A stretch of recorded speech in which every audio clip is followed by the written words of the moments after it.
MRTI est spécialisée dans le transport national et international. La société a continuellement développé ses offres de services afin de répondre avec la plus grande efficacité aux demandes de ses clients. France, Espagne, Portugal, Italie, mais également de nouvelles destinations comme la Grèce et la Turquie. MRTI propose du transport combiné rail-route maritime, de la location de véhicules avec mise à disposition de chauffeurs, la personnalisation et l'aménagement des camions à votre image et selon vos besoins. Avec une présence nationale et des dizaines de départs quotidiens, MRTI vous assure des délais optimisés. MRTI, votre solution transport.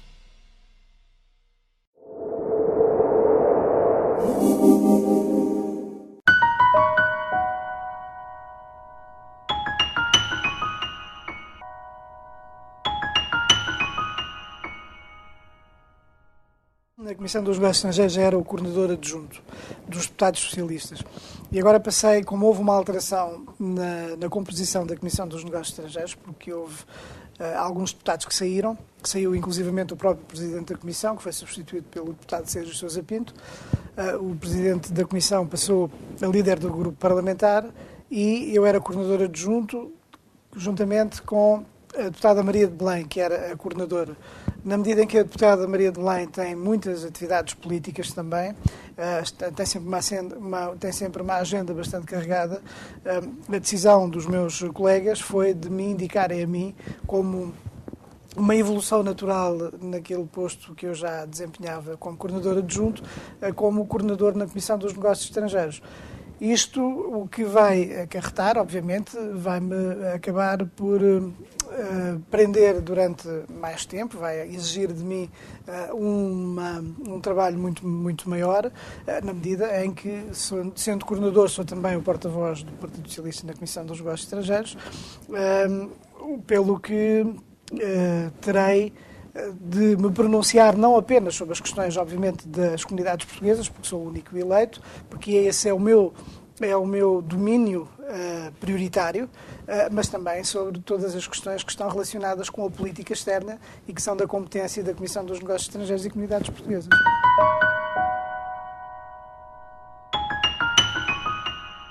A política externa portuguesa sempre foi vista em Portugal, sempre foi encarada com bastante ambição,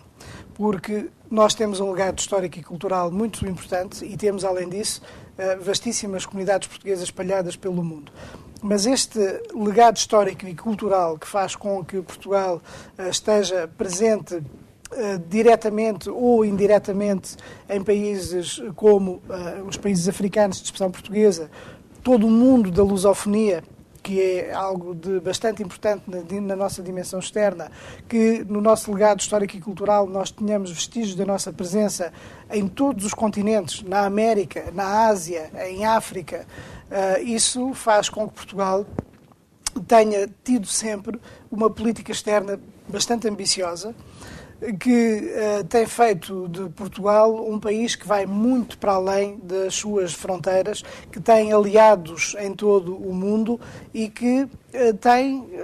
tem sabido ser um verdadeiro intérprete de culturas, um verdadeiro mediador em termos internacionais. Aquilo que nós temos assistido nos últimos tempos é a uma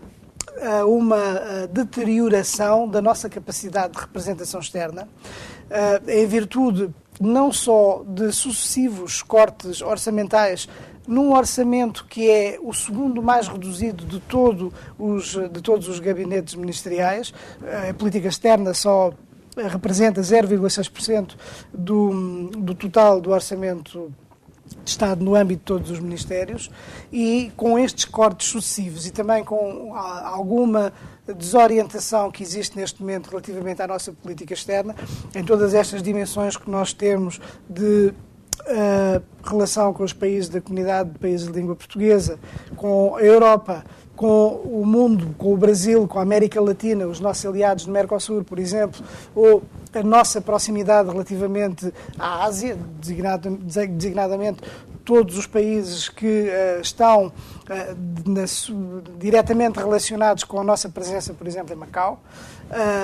Há um enfraquecimento, infelizmente, da nossa capacidade de representação externa. E isto tem muito a ver com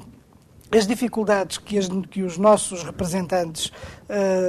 diplomáticos e consulares, portanto, todos os diplomatas técnicos que estão nas embaixadas, os funcionários que prestam as suas funções nos consulados numa missão fundamental da nossa relação externa, que é com as nossas comunidades portuguesas. Tem havido uma redução de tal maneira drástica que neste momento estamos a assistir a dificuldades enormes de representação, quer dizer, em que os nossos diplomatas têm dificuldade, muitas vezes, em assistir a reuniões que são de interesse para o nosso país, para continuarmos a manter a nossa influência no mundo, e não podendo estar presentes, deixamos de existir diplomaticamente. E, portanto, é nesse sentido que a nossa diplomacia teve melhores dias, já, que não faz nenhum sentido que um Ministério que apenas absorve 0,6% do Orçamento do Estado esteja submetido a cortes desta natureza, sobretudo depois disto acontecer já durante tantos anos. E isto é, de alguma maneira, preocupante, porque num mundo globalizado, em que nós dependemos tanto da nossa política externa em termos económicos, porque se tem falado também muito na diplomacia económica, manter funcionários ou reforçar funcionários não é uma despesa para o Estado português, é um investimento fundamental para a nossa recuperação económica. E é por isso que eu digo que Portugal, neste momento, está a passar por um período que não é positivo em termos de política externa.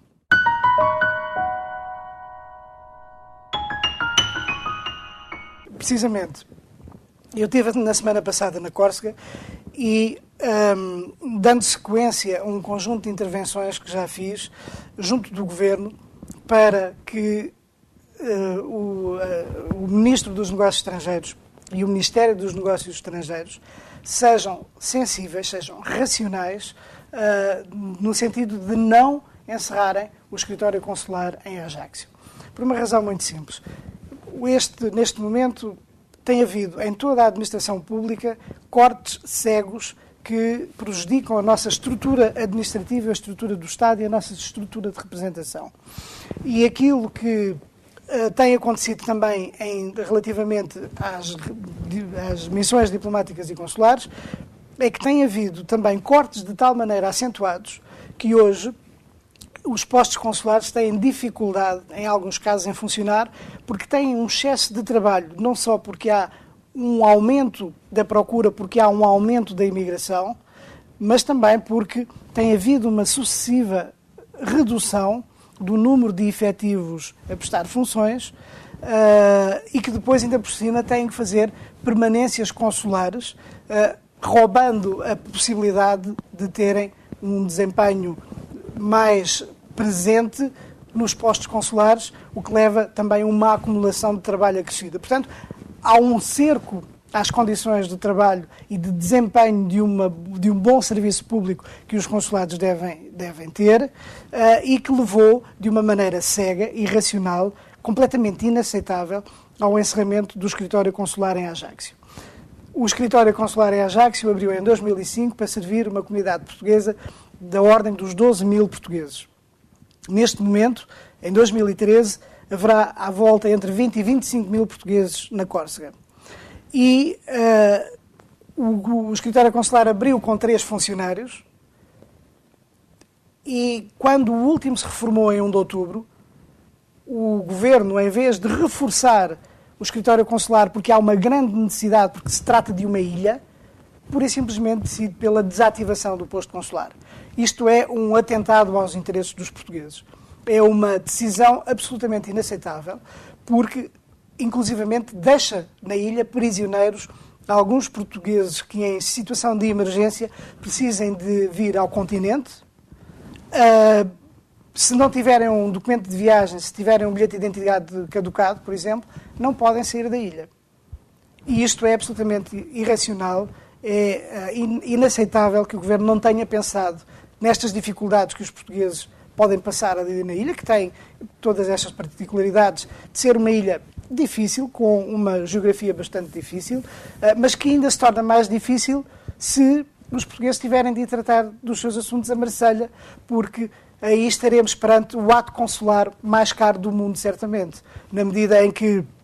uma pessoa não gastará menos de 500 euros para ir resolver um problema qualquer administrativo de Marselha. e porque tem que apanhar um barco ou porque tem que apanhar um avião, e se forem vários elementos da família, então aí isto multiplica-se por cada um deles e temos uma situação absolutamente absurda que o governo português deveria ter levado em consideração e nunca deveria ter permitido alguma vez sequer que o escritório consular em Ajaccio pudesse fechar.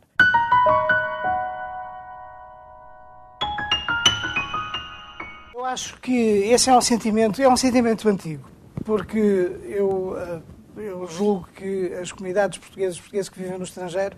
nunca foram devidamente reconhecidos, nem por quando estão no exterior, nem quando estão em Portugal. Eu julgo que isto é um problema muito sério, porque quer da nossa sociedade, na sua relação com os outros portugueses que vivem fora do país, que são tão iguais aos que lá estão em Portugal, como com as instituições públicas portuguesas, o Governo, a Assembleia da República, todas as instituições da nossa sociedade, que têm uma dificuldade em lidar de uma maneira normal, natural e de reconhecimento que revela o reconhecimento que deve haver com os portugueses que vivem fora do nosso país,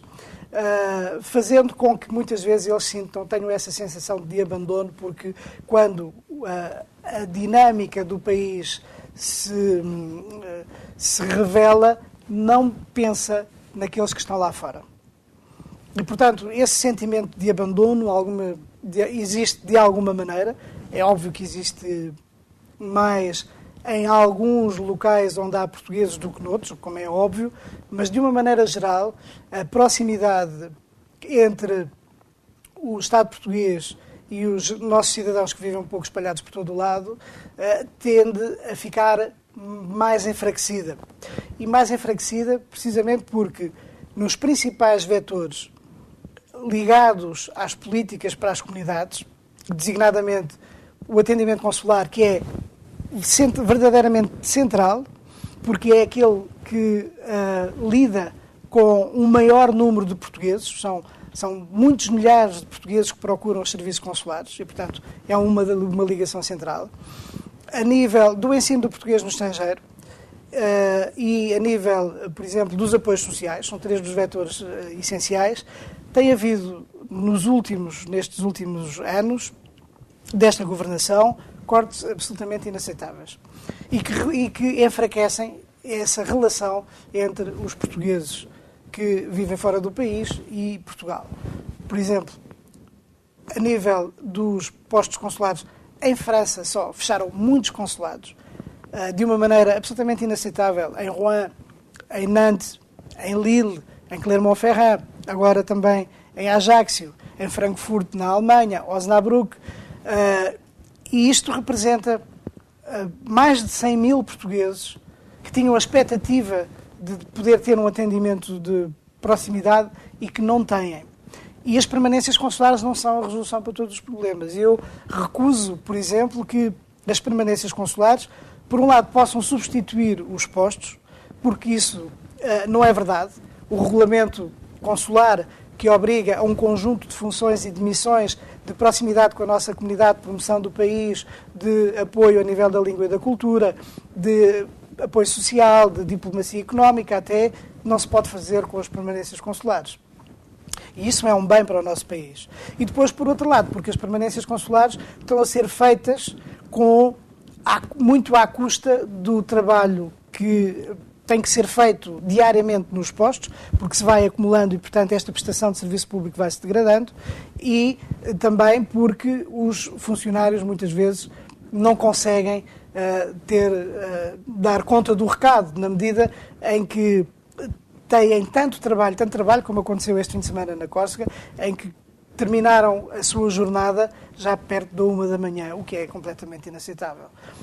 E, portanto, a esse nível do atendimento consular, há um enfraquecimento da nossa relação, da relação do país com os portugueses que vivem fora. A nível do ensino do português no estrangeiro, há uma redução do número de alunos que aprendem, embora seja fundamental que, com o aumento da imigração, se mantenha este vínculo, haja essa possibilidade. Houve um corte de mais de 150 professores nestes 3 últimos anos. A nível dos apoios sociais, houve um corte absolutamente insensível na medida em que havia perto de 3.700 beneficiários dos apoios sociais para idosos carenciados e hoje, na melhor das hipóteses, existirão 800 apenas, e eu tenho pedido ao Governo para me dizer concretamente se são 800, então que digam concretamente onde estão esses portugueses que beneficiam e quantos são eles, para se saber. Mas estou há 2 anos à espera que estes dados concretos, objetivos, me sejam entregues e o Governo não entregue. Por isso eu tenho mesmo dúvidas que haja esses 800 apoio para portugueses que vivem no estrangeiro, que são idosos e que têm necessidades extremas de apoio social e que, inclusivamente, o Governo acabou por cortar esse tipo de apoios. Mas poderíamos falar também do movimento associativo, onde o número, apesar de haver perto de 2.300 associações inscritas, apenas em 2012, 17 tiveram os apoios que foram revelados até em Diário da República, porque isso é obrigatório que esses apoios sejam divulgados publicamente, e apenas constam apoios a 17 associações. Portanto, esse sentimento é normal que exista. E quando nós falamos de políticas para as comunidades, não se trata apenas de estar presente nas iniciativas nas nossas comunidades, porque isso é importante. Trata-se também de dar conteúdo às políticas e apoiar efetivamente aqueles que precisam desse tipo de apoios como uma forma de suprir algumas das dificuldades que esse tipo de instituições, sejam associações, seja no ensino do português, seja nos apoios sociais, que são absolutamente fundamentais, e isso é que dá consistência e que dá solidez às políticas para as comunidades. E, efetivamente, neste momento, elas não existem.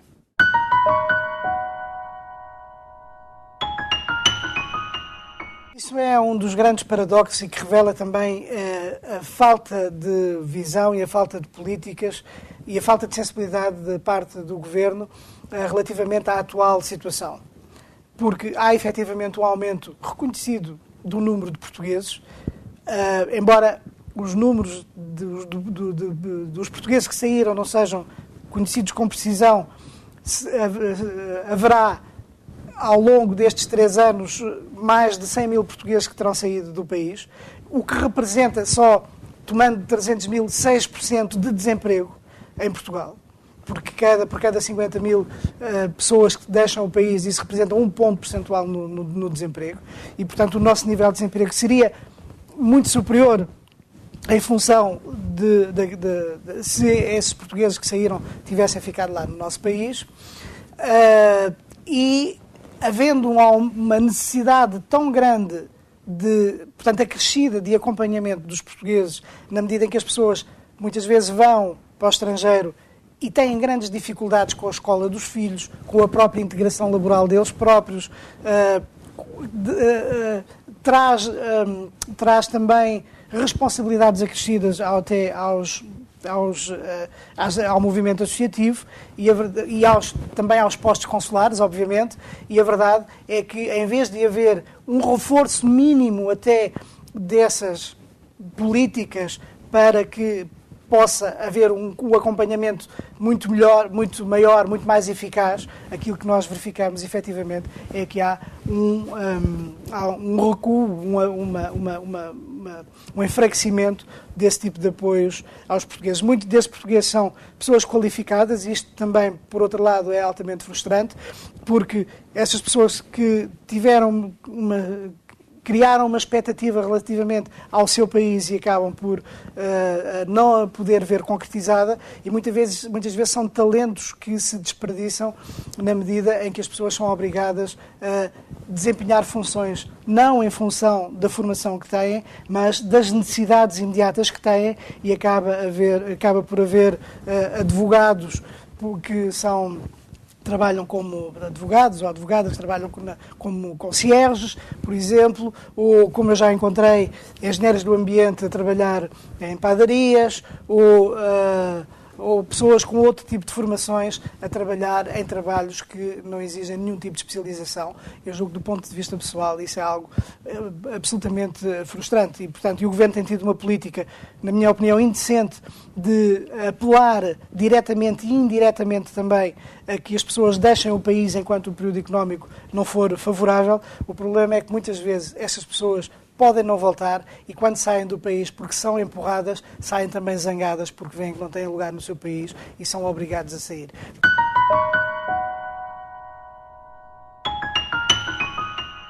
Em termos de políticas dirigidas às nossas comunidades, o Partido Socialista estará sempre com esta sensibilidade à flor da pele relativamente às necessidades dos portugueses e à necessidade do reconhecimento da existência de vastas comunidades espalhadas pelo mundo, para que os portugueses não tenham este sentimento de abandono que nós com tanta frequência vemos por todos os países onde existem portugueses. E também, por outro lado, eu julgo que é necessário setorialmente ter atenção ao reforço das políticas e que haja uma estratégia também que dê conteúdo e sentido ao acompanhamento e ao apoio que os portugueses precisam no exterior, mas, por outro lado, há um trabalho também muito importante a fazer na sociedade portuguesa para que todas as instâncias da sociedade portuguesa possam reconhecer a importância dos portugueses que vivem fora do país e, quando tomam decisões, que as tomem pensando também naqueles que estão lá fora, porque ao tomar essas decisões, elas estão muitas vezes a afetar, a atingir diretamente os que estão lá fora e que muitas vezes isso acaba também por contribuir porque se sentem prejudicados ou não incluídos e isso acaba por levar a que esse sentimento de abandono seja por vezes tão forte nos portugueses. E, portanto, numa dimensão externa de reforço das políticas, dando-lhes conteúdo a nível setorial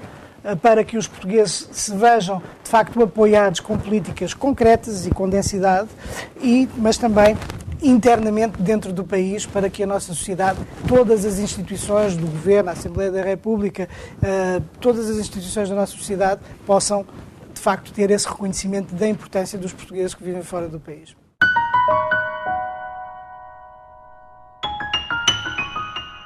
Isso é fundamental e tem havido já há vários anos campanhas muito intensas para que os portugueses participem ativamente. Em primeiro lugar, se inscrevam e depois que votem, porque o facto de haver tantos portugueses, muito particularmente em França, que estão em municípios